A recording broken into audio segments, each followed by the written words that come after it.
justice. It came as a joyous daybreak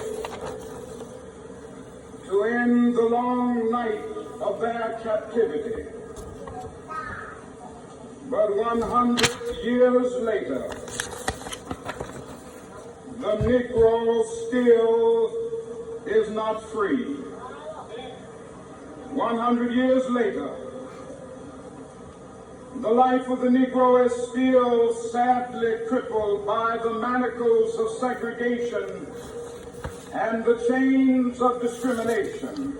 100 years later, the Negro lives on a lonely island of poverty in the midst of a vast ocean of material prosperity. 100 years later, the Negro is still languished in the corners of American society and finds himself in exile in his own land. And so we've come here today to dramatize a shameful condition. In a sense, we've come to our nation's capital to cash a check.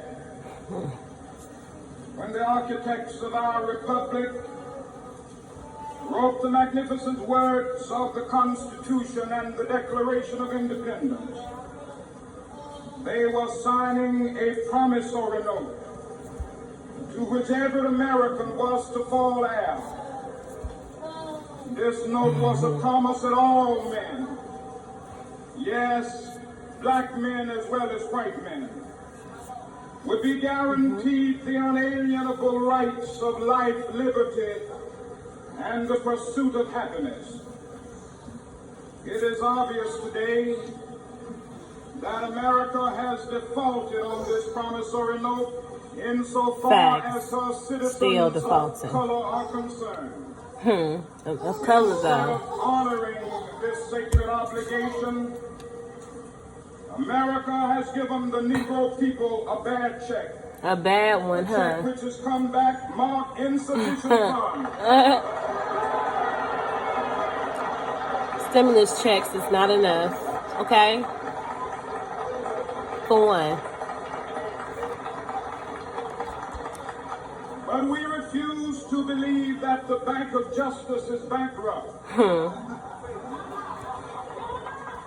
We refuse to believe that there are insufficient funds in the great vaults of opportunity of this nation. So we've come to cash this check, a check that will give us upon demand the riches of freedom and the security of justice. Yes, you can contact me because I will be a poll officer. You feel me? Y'all don't want me up in there. You might do.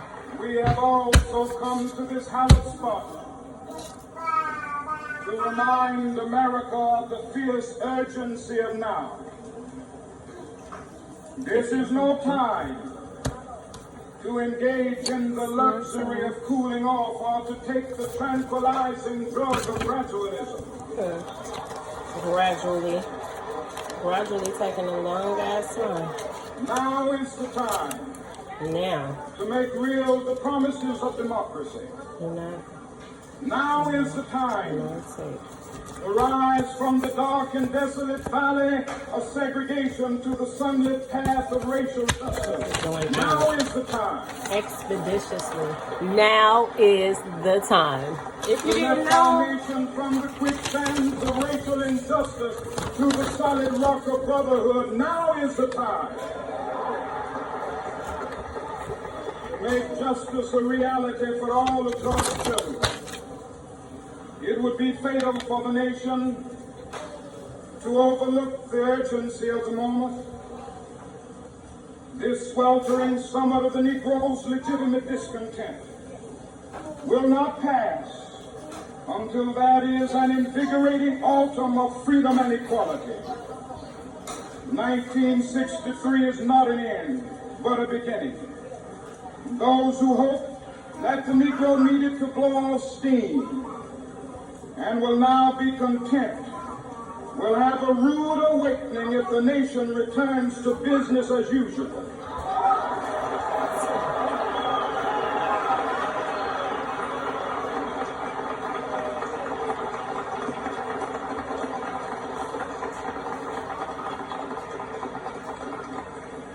will be neither rest nor tranquility in America until the Negro is granted his citizenship rights. The whirlwinds of revolt will continue to shake the foundations of our nation until the bright day of justice emerges. But that is something that I must say to my people who stand on the warm threshold which leads into the palace of justice.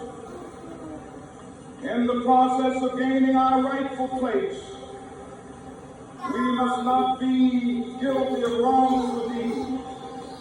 Let us not seek to satisfy our thirst for freedom by drinking from the cup of bitterness and hatred.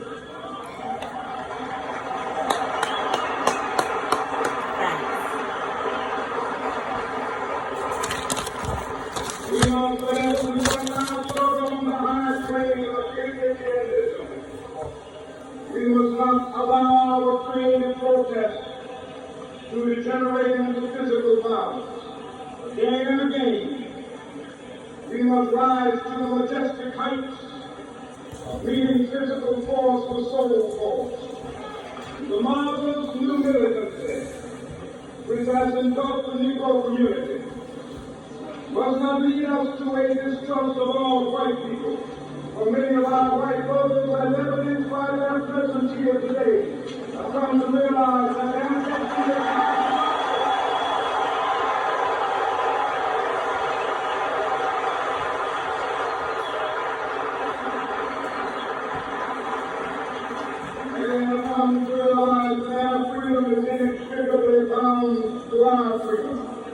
we cannot walk alone. As we walk, we must make the pledge that we shall always march ahead. We cannot turn back. There are those who are asking the devotees of civil rights, when will you be satisfied? We can never be satisfied as long as the Negro is the victim of the unspeakable horrors of police brutality. We can never be satisfied. As long as our bodies heavy with the fatigue of travel, cannot gain lodging in the motels of the highways and the hotels of the city.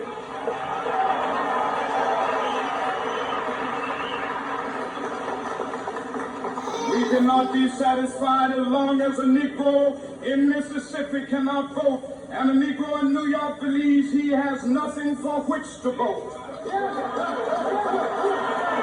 All over now.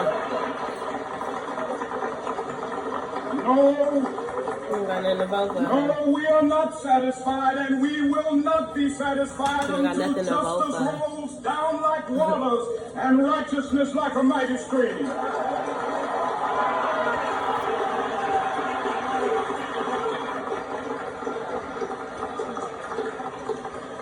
I'm not unmindful that some of you have come here out of great trials and tribulations.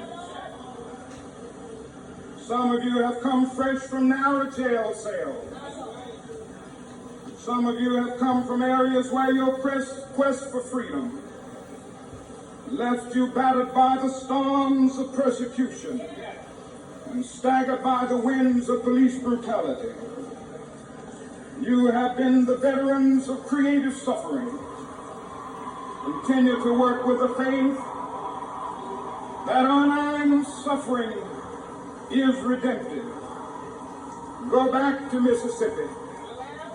Go back to Alabama. Go back to South Carolina. Go back to Georgia. Go back to Louisiana. Go back to the slums and ghettos of our northern cities, knowing that somehow this situation can and will be changed. Let us not wallow in the valley of despair. I say to you today, my friend,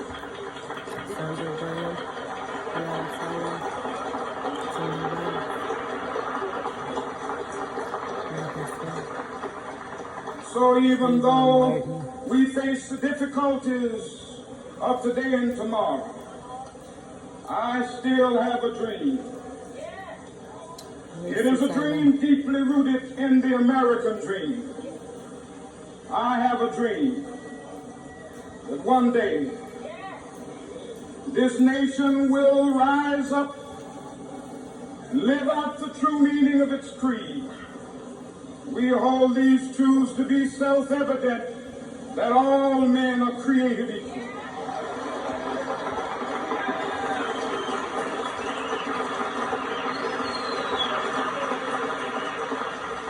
I have a dream that one day on the red hills of Georgia, the sons of former slaves and the sons of former slave owners will be able to sit down together at the table of brotherhood. I have a dream that one day,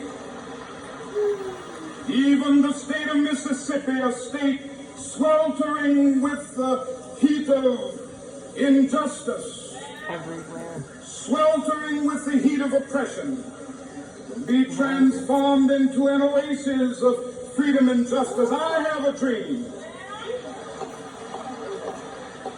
My 4 little children will one day live in a nation where they will not be judged by the color of their skin, but by the content of their character. I have a dream today.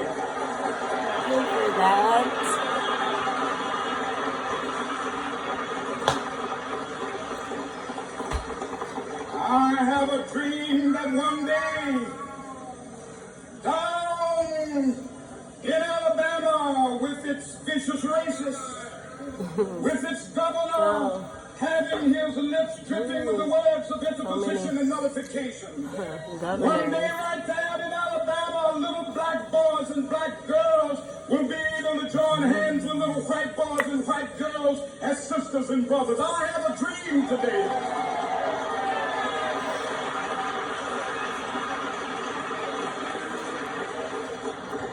I have a dream that one day every valley shall be exalted. Every hill and mountain shall be made low, the rough places will be made plain, and the crooked places will be made straight, and the glory of the Lord shall be revealed, and all flesh shall see it together. This is our hope. This is the faith that I go back to the South with. With this faith, we will be able to hew out of the mountain of despair a stone of hope.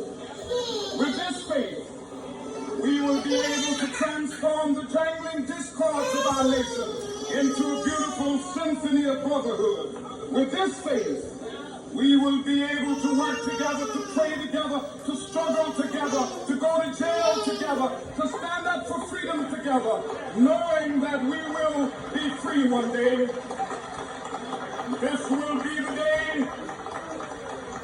This will be the day when all of God's children will be able to sing with new meaning, "My country, tears of thee.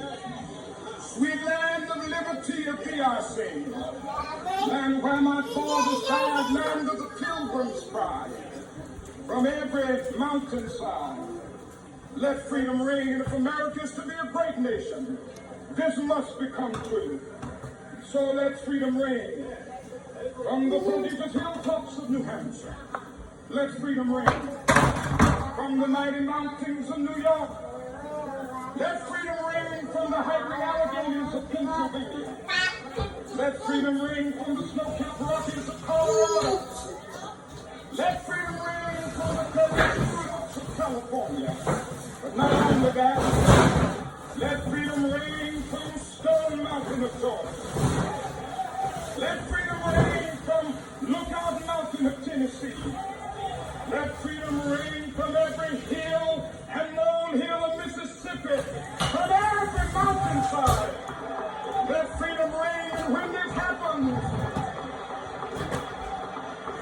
when we allow freedom ring, when we let it ring from every village and every hamlet, from every state and every city, we will be able to speed up that day when all of God's children, black men and white men, Jews and Gentiles, Protestants and Catholics, will be able to join hands and sing in the words of the old Negro spiritual. Free at last, free at last, thank God Almighty, we are free at last.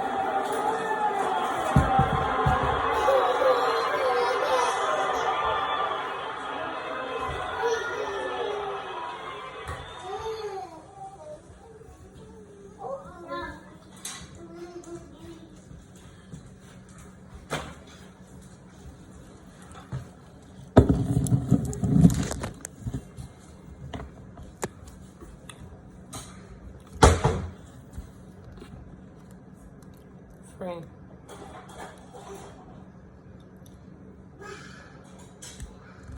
Free. For my kids, and their kids' kids. And their kids' kids. And their kids' kids. Enough is enough.